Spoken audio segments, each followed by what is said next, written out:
Assalamualaikum warahmatullahi wabarakatuh. Nama saya Mulisa Sulihati. Saya dari Program Studi Pendidikan Agama Islam Fakultas Tarbiyah dan Keguruan UIN Sunan Ampel Surabaya semester 6. Berikut adalah cuplikan video praktik mengajar saya untuk memenuhi tugas mata kuliah perencanaan pembelajaran 2. Di sini saya menggunakan metode jigsaw untuk menyelesaikan KI dan KD tentang cara bersesuci dari hadas besar. Assalamualaikum warahmatullahi wabarakatuh. Waalaikumsalam warahmatullahi wabarakatuh.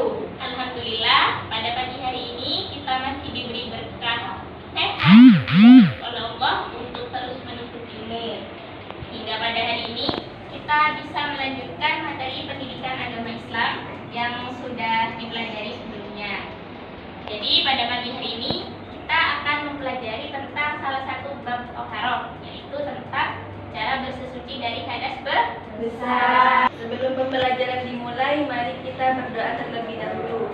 Berdoa dimulai.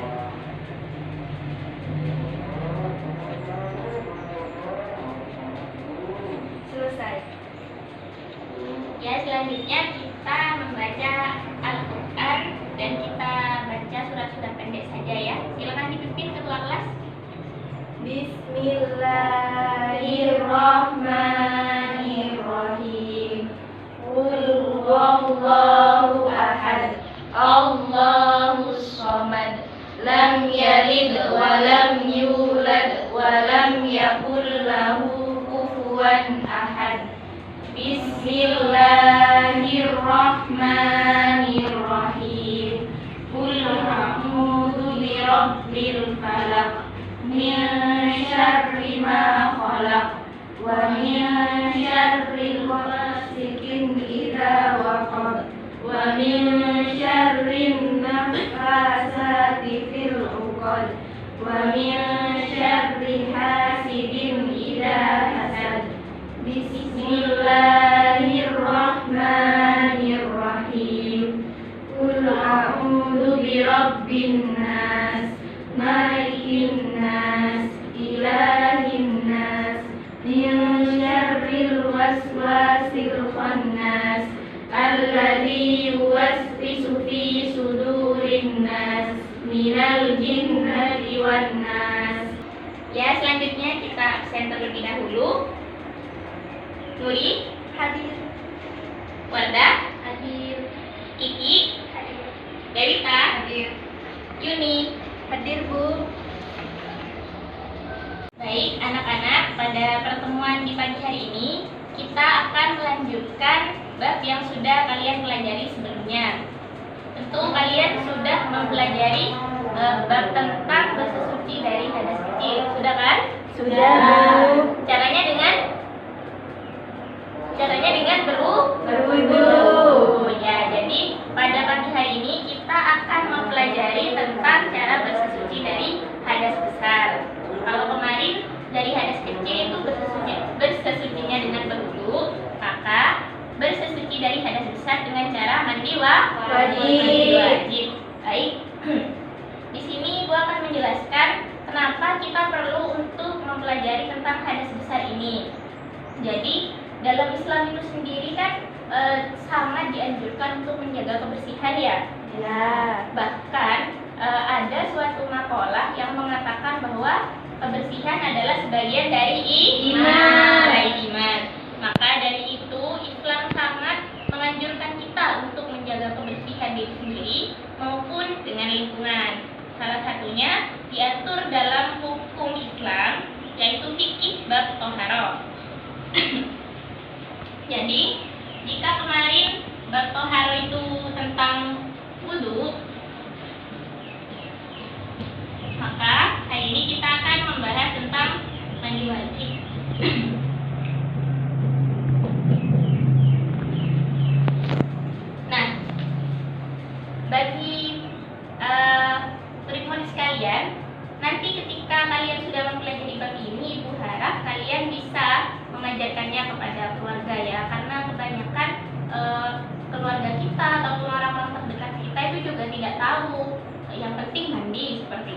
Jadi pada pagi hari ini kita akan mempelajari beberapa kompetensi inti dan kompetensi dasar yang Ibu harap dapat kalian pahami. Salah satunya itu tentang pengertian hadas besar itu apa, terus hal-hal yang menyebabkan seseorang dalam kondisi hadas besar itu apa, lalu hal-hal yang dilarang saat berhadas besar itu apa, dan cara bersesucinya atau dengan mandi wajib nanti, rukun-rukunnya dan sunnah-sunnahnya.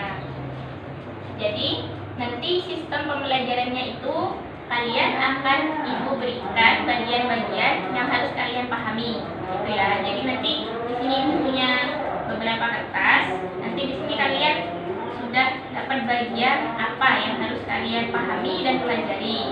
Lalu ketika kalian sudah paham dengan materi itu, nanti kalian akan bergantian menjelaskan kepada masing-masing kelompok. Jadi misal kelompok 1 ada Yuni, kelompok 2 ada Nuri sama Delta, kelompok 3 ada Wardah sama Kiki. Jadi nanti Yuni menjelaskan kepada Nuri dan Delta. Setelah itu menjelaskan ke Wardah dan Kiki. Terus Yuni duduk, Delta sama Nuri menjelaskan ke Yuni. Dibagi dua ya, dibagi dua. Nuri ke Yuni, Delta ke Wardah sama Kiki. Begitu seterusnya. Ya, bisa dipahami? Bisa. Selanjutnya kita akan menonton suatu tayangan yang sudah Ibu sediakan di sini untuk lebih memahamkan kalian tentang cara bersuci dari hadas besar.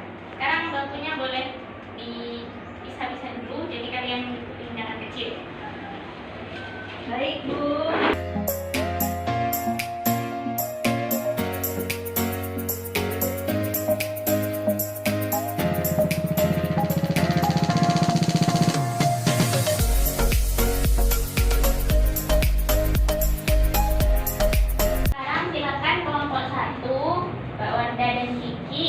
Berpencar ke masing-masing kelompok.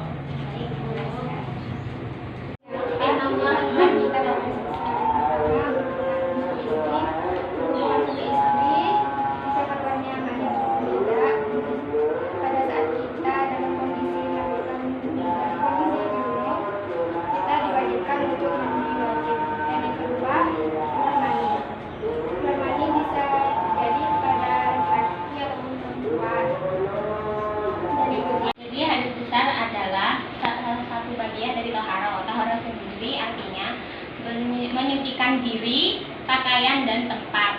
Taharah sendiri itu sangat dianjurkan dalam Islam sebagaimana tersurat dalam surat Al-Baqarah ayat 222.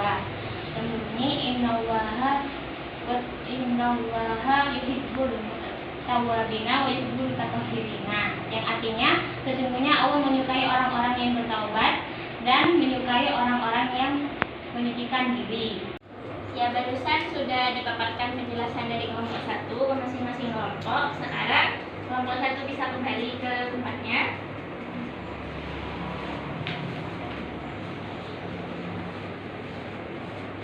Sekarang dilanjutkan oleh kelompok 2. Silakan Mbak Delita sama Nuri. Bentar ya.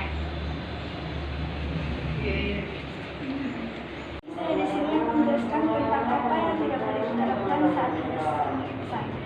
Saat kita sedang hadas besar, ada beberapa ibadah yang tidak boleh kita lakukan. Di antaranya sholat, tawaf, menyentuh Al-Quran, baca Al-Quran, i'tikaf, dan berpuasa. Saya akan menjelaskan tentang apa itu mandi wajib. Mandi wajib adalah mengalirkan atau meratakan air yang suci dan menyucikan ke seluruh tubuh. Mandi wajib itu juga dikenal dengan mandi janabah atau jinabah. Rukun-rukunnya yang menjadikan perbedaan antara mandi wajib dengan mandi yang biasa. Yang pertama niat, yang kedua membersihkan kotoran yang melekat pada tubuh, yang terakhir meratakan air ke seluruh tubuh. Ya, selanjutnya kelompok 2 bisa kembali ya ke tempatnya lagi. Dan yang terakhir dari kelompok 3, Ibu Yuni menjelaskan pergantian pada kelompok Mbak Wardah dan kelompoknya Delita. Silakan. Di sini akan menjelaskan memahami hal-hal yang disunahkan dalam mandi wajib. Jadi sebelumnya sunnah itu adalah suatu tindakan yang jika dikerjakan mendapatkan pahala dan jika ditinggalkan tidak apa-apa.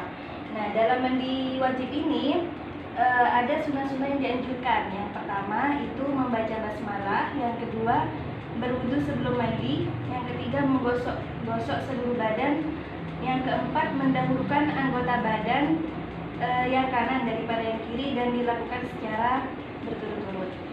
Saya di sini akan menjelaskan hal-hal yang disunahkan dalam mandi wajib. Sebelumnya saya akan menjelaskan mengenai sunnah. Sunnah itu adalah suatu tindakan yang jika dikerjakan dia mendapat pahala dan jika tidak dikerjakan tidak apa-apa. Nah, dalam mandi wajib ini ada beberapa sunnah yang dianjurkan. Yang pertama itu membaca basmalah, yang kedua berwudu sebelum mandi, yang ketiga menggosok-gosok seluruh badan, yang keempat mendahulukan anggota badan yang kanan daripada yang kiri, dan yang terakhir dilakukan secara berturut-turut. Ya, barusan sudah dipaparkan oleh teman-teman kalian mengenai materi tentang cara bersuci dari hadas besar. Selanjutnya, Ibu akan meminta masing-masing dari kalian untuk mengisi kolom yang ada di sini. Jadi di sini ada tentang pengertian hadas besar, hal-hal yang menyebabkan hadas besar, dan seterusnya. Untuk pengertian hadas besar, silakan Mbak Wardah, silakan maju.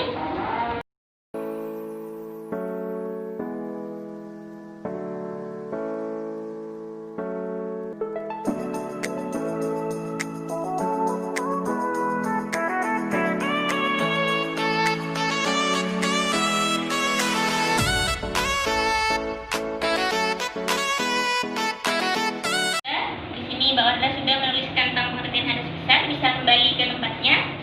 Lalu untuk hal-hal yang menyebabkan hadas besar, silakan Kiki.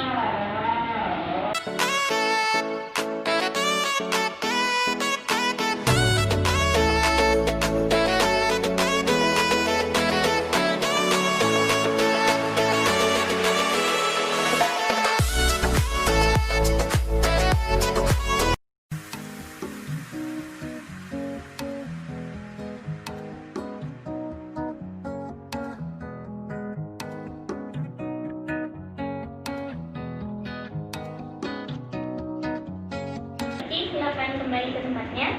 Selanjutnya untuk hal-hal yang dilarang saat hadas besar, Ainuri silakan maju. You lift my heart up when the rest of me is down. You enchant me even when you're not around. If there are boundaries, I will try to knock them down. Akan kembali ke tempatnya. Sekarang untuk pengertian mandi wajib dan rukun mandi wajib, Mbak Delita silakan.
pembelajaran pada pagi hari ini. Di sini Ibu ingin merefresh kembali ingatan kalian tentang materi tentang bersesuci dari hadas besar. Jadi apa hal-hal yang dilarang dalam keadaan kita sedang berhadas besar, Mbak Yuni?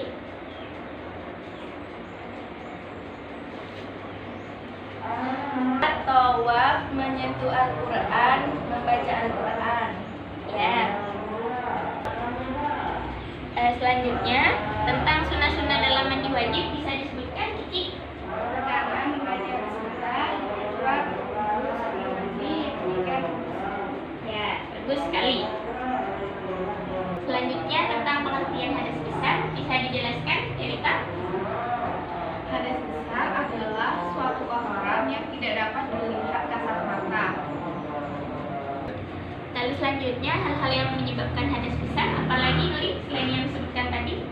nifas, meninggal dunia. Dan yang terakhir, rukun-rukun mandi wajib bisa disebutkan, Warga?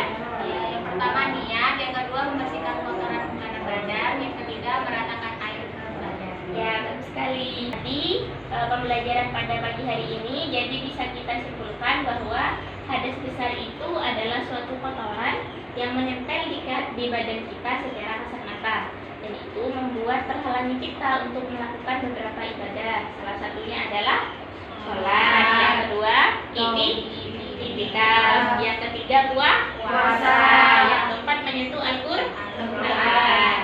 Nah, kemudian apa yang menyebabkan hadas besar itu ada pada diri seseorang? Yang pertama karena haid, yang kedua karena nifas, yang ketiga karena melahirkan, yang keempat karena meninggal dunia, dan yang kelima karena hubungan suami istri. Ya, betul sekali. Lalu untuk rukun-rukunnya bisa kalian praktekkan ya, yaitu dengan niat, kemudian kotoran yang ada di badan. Lalu selanjutnya pada pertemuan berikutnya kita akan mempraktekkan tata cara bersuci dari hadas besar. Jadi kalian silakan membuat video dengan kelompoknya masing-masing, tapi tidak usah ke kamar mandi ya. Jadi cukup ilustrasikan saja gitu. Dikumpulkan minggu depan maksimal jam 10 di kantor itu. Ya, baik. Ya, terakhir sebelum kita menutup pembelajaran pada hari ini, kita membaca doa bersama-sama. Semoga apa yang kita dapatkan bermanfaat bagi kita semua. Kita baca kafaratul majlis secara bersama-sama. Bismillah.